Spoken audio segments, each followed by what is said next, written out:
Hey, it's Blake here. Yesterday on eBay, I sold $404.07 worth of stuff, and we're going to talk about that. Now, there is a little bit of a discrepancy. As I've said in all the videos so far, eBay reports 3 a.m. to 3 a.m., and I report midnight to midnight. So there are a few sales from what would have been, let's see, on the 16th in terms of revenue, but whatever. We're going over these. And I think you're going to learn a little bit about what sells on eBay, and hopefully you can use this to inform yourself with better buying decisions. So you're not wasting money, because who wants to waste money? All right, so here's the first thing. Simon & Garfunkel Hits cassette tape, $6.65, free shipping. So I made $2 on this. These are untested. They came in that media pallet I bought from a Goodwill about a year ago. Let's see. I sold one Rolling Stones cassette for $30. I sold a few other cassettes for about $10, and there's about 25 left that are just moving at this $6.65 price. When I go through and do inventory checking at the end of the quarter, I'll probably lot these up and auction them off and just get them out, because I really am not making much money at all. And with some of these, the little foam piece that holds the magnetic film that cassettes use to play music, if you know how that works, you're older than me, but it's rotted out, and so you get some returns if people don't know that. I had one return, unfortunately, but now I say, hey, these are untested, or they're acceptable condition. And then in the item description, I think I say, probably doesn't work, but if you like this stuff, you can replace that, because the foam you can replace. Let's see, then we've got Farewell Israel, Bush, Iran, and the Revolt of Islam. I don't know why this screenshot's all screwy, but it is. Sold for $7.68. No clue why it's like that. Maybe for media with a barcode. I don't know. We're gonna skip it, I guess. I made a few bucks on that. And this is from the same media pallet buy as well, actually. Then we've got Red Dead Redemption 2 on Xbox One with both discs and the map. This sold for $23.70. That's about the going rate right now on Amazon. If I was really trying to squeeze out every last penny and I didn't care about how long it took to sell something, I would have put it at probably $35 on Amazon. But it's better just to sell it in a day. It's sold like overnight, and then reinvest that in more video games, because that allows me to make more overall net profit. That's the name of the game, isn't it? And we have NCAA Final Four 2002, sold for $12.30. Again, another overnight sale. I think it was an overnight sale. No, it wasn't actually. It was a very, very long sale. I sold NASCAR 2001 overnight. But some of these old PS2 games, if they're in good condition, they will sell. So if they have the manual, if there's no tears in the case, if the disc is obviously mint, then you can get, $12 to $15 for pretty basic titles like this. Another overnight sale, Need for Speed Most Wanted PS2 video game, no cover with manual. So what I mean by that, there's no cover on this game. It was torn off. Just an empty PlayStation case with no cover. Sold for $13.86 with the cover. It would have gone for about $17 or $18 probably. I went a little bit below that, because when games are not in like very good condition, then I try and move them a little bit faster, because they can tend to become stale. Then we have GoldenEye for the Wii, very good condition, so with manual. $18.95. This game was listed for probably about 4 or 5 months. Probably the market rate for this is around $12 or $14. But I put it a little bit higher because I felt like it. I don't really remember why. I mean, I'm always gonna err on pricing higher than lower, just because you can always lower prices. It's not really difficult to do. And if it sells at a higher price, you make more money. Then we have Arthur Fielder, Pops and Me, a book, brand new. This came out of the Hoarder House buyout, and I do take a few liberties, I guess, with selling books new on eBay. I don't have like a receipt for it, obviously. I suppose theoretically someone could complain that, oh, it's not new because you don't have wholesale receipts or invoices, but that's never happened to me. And if a book's in mint condition and it's never been opened, and there's no creases and there's no dust and there's no shelf wear on it, then I'm going to sell it as new. I'm going to say it's new, both at the same time. And I have yet to have a complaint. Now, on Amazon, that's a whole different story. I would not recommend doing that, just because There's a lot more publishers who are going after sellers on Amazon. Still, for a book like this, probably the sales rank is like 5 million on Amazon. I mean, who knows? But it's not a low sales rank book. It's not below 100,000. Generally, you're going to be safe, but just if you want to avoid as much risk as possible, eBay is going to be the better bet for selling things as new, because there's not really much in terms of like going after you brands can do, with the exception of Vero brands, and that's a whole different story. So the complete book of etiquette with social forms for all ages, 1926. I think this is a reprint. I don't know. Maybe not, because I got almost $40 for it. Again, this came out of the Hoarder buyout, I'm pretty sure. That just paying dividends. I did it in October, I think, just after my birthday, before Halloween. One of these days when I have nothing to do, and probably going to be months before I have nothing to do, I really should go back through and add up how much money I've made off that, because I bet it's like thousands and thousands of dollars. Then we've got The Courtyard Gardens of Kyoto by Mizuno Katsuhiko. It's a cool like coffee table style book, art book of interesting gardens, like Zen gardens in the capital. Kyoto's the capital of Japan, right? Right? Yeah. This was a book I bought for personal, just to look at a thrift store years and years ago. And I looked at it and I like it, but you can only get so much enjoyment out of a book. I mean, I say that. Maybe you're like, oh no, I can look at pictures over and over and over again. But for me, after I've seen something 5 or 10 times, I remember it. I remember how it looks. Then we have Guitar Masterpieces and Originals by Stephen Passero, sealed new. This came in, I think, also the Hoarder book buyout, because I grabbed stuff besides books, and they had a whole slew. I have like 5 of these. No, I had, okay, so in terms of new CDs, I had 5. There were 3 of them that were this, and then 2 of them that were very similar, that were like some kind of like coffee shop style music, where there's like no vocals and it's like a piano and that kind of stuff. Sterling silver diamond cut small medium hoop earrings, 5 grams. So instead of measuring these, what I used to do, and I go back and forth on what the best practice is for selling this kind of low value jewelry, I put it next to, I think, a quarter or maybe a dime to give a general idea, because someone knows how big a quarter is. And for some people, I've actually gotten negative feedback and it was removed, but I put in the listing, it's 1.25 inches in diameter, and they don't know what that means. They think 1.5 inches is like this long, or it's like, super tiny. And so for some people, using imperial measurements, or any measurement for that matter, I guess, is too abstract for them. And to use a coin, which everyone knows how big a quarter is. It fits in the palm of your hand, it's small.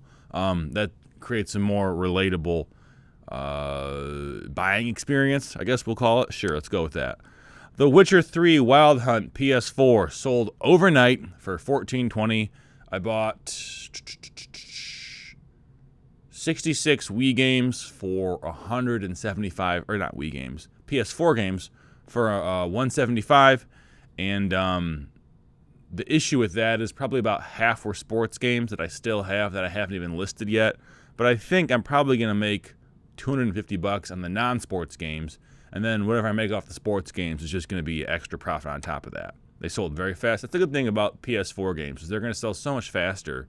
Like casual titles like The Witcher or Fallout or Modern Warfare are going to sell faster than PS3 games or Wii games or any of the previous iterations, in terms of like that level of demand. Then we have Heart Over Mind by Jennifer Rush, a CD I sold for $10.40. No clue where I got this. I just listed it a few weeks ago. It was in the warehouse somewhere. I really couldn't tell you. My guess is the media palette from the thrift store, but I really don't know. And we have another point-and-click game, Big Fish, Dark Parables, The Red Riding Hood Sisters. These Big Fish games, usually what I was doing is going to thrift stores, and they'd have like 20 of them on the shelf, and I'd buy them all, and I'd lot them up and sell them for like $5 a piece, give or take $2. This one, I must not have had any extras, or it fell off the table, and when I did a bulk listing and I found it later, I don't know. Sold individually for $7.91. Andrew Thomas, NFL Donruss Optic rookie for the New York Giants. He is their left tackle. He's a pretty good player. I think he's left tackle. He's a tackle. $380.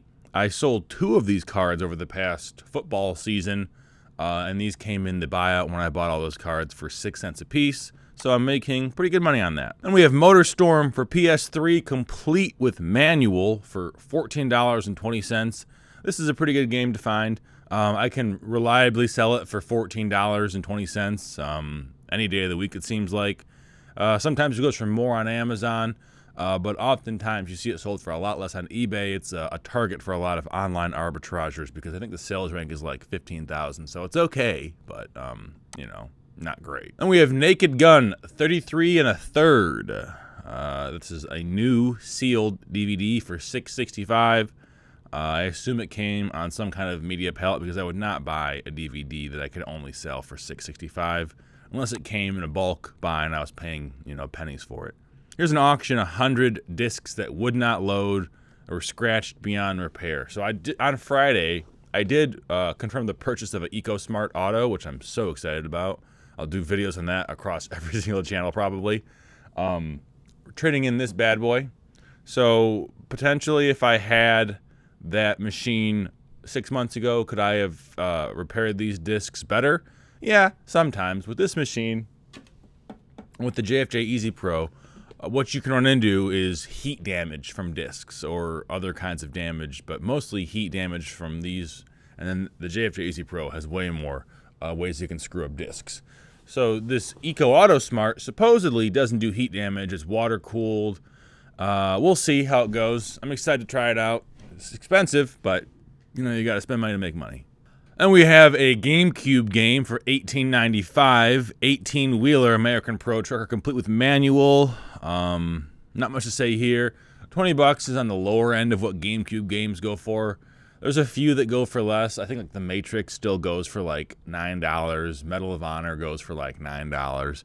But most GameCube games should go for just south of $20 if they're like low demand, but complete. And then you can get games that go way, way upwards. Like I think I saw on eBay, or maybe it was Shop Goodwill the other day, that the Pokemon box game that has like 2 of the older Pokemon versions on GameCube went for like $1,200 used. So there really is a pretty high ceiling for some of these old games.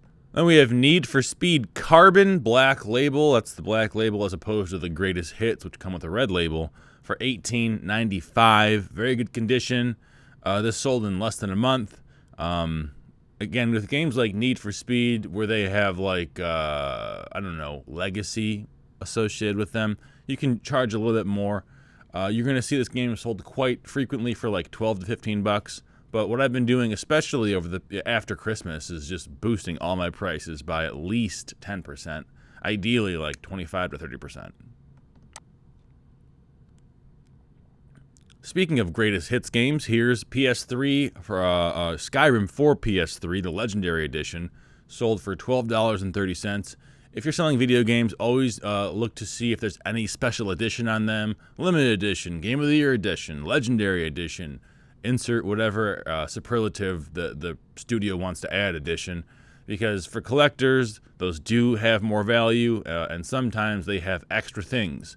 Like one of the Medal of Honor games for the PS3, I think Medal of Honor Limited Edition for PS3 has Medal of Honor Rising Sun, which is a PS2 game on it, and the regular one doesn't. And sometimes they only sold those at Walmart. You know, sometimes you even have the Walmart edition. Like I think the Walmart edition of the Black Eyed Peas game for Wii has like its own special song on it, or something like that. So just be something to be aware of. You might make a little bit extra money, or a lot of extra money in some cases. And we have another Xbox 360 game, 1662 Midnight Club Los Angeles Complete Edition. There's another edition thing going on with the manual. I had 2 of these. The first one sold overnight. The second one is not sold yet. Again, pretty much all these games I'm paying $3, $2.75 for. I did just recently pay $3.75 for a lot of 100 Wii games. But in that lot, there were at least 12 games that would sell for over $40. And so when I hit that, I was like, okay, I'm making money already on these 12 games.